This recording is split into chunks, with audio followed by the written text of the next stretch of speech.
গত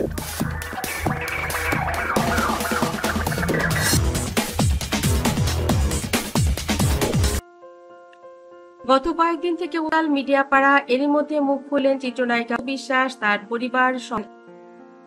জানা যাক তার মুখ থেকেই। আপনি জয়কে যেভাবে স্নেহ করেন, আপনি কি বীরকেও সেভাবে স্নেহ করেন? শেহজাদ খান বীরকেও। বাচ্চা আমার কাছে সবচেয়ে ইম্পর্টেন্ট, আমি অনেক কাজেও বলে এসেছি, কারণ আমার কাছে বাচ্চা অনেক বেশি ইম্পর্টেন্ট। বাচ্চাদেরকে আমি সব সময় একরকম চোখে দেখি। যেমন আমার মেজো বোনের মানে ছেলে ছিলেন, ওকে আমরা, ওর নিক নেম লাজুক, বাট ওর ফুল নেম হচ্ছে সুজয়। তো সুজয় হচ্ছে সুজয় সিংহ রয়। তো ওকে আমার ফিল্মের মানুষরা একটা সময় ভেবে নিয়েছিল যে ও আমার ছেলে কিনা। তো সন্তানের জায়গাটা না আমার কাছে একদমই অন্ধের মতো। মানে এখানে আসলে ইনফ্যাক্ট আমি আব্রামকে নিয়েও বলবো যে আব্রাম যে আমার কাছে ইম্পর্টেন্ট তা না, বাচ্চা আমার কাছে ইম্পর্টেন্ট। তাহলে তার মাকে কোন চোখে দেখা হয়? আমি এই প্রসঙ্গে কিছুই বলতে চাই না।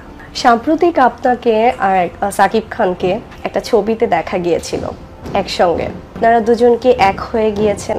এক হয়ে যাওয়াটা এটা আসলে আমাদের ব্যক্তিগত, সুতরাং এটা আমি মিডিয়ায় আর আমি ইনভলভ হতে দিব না।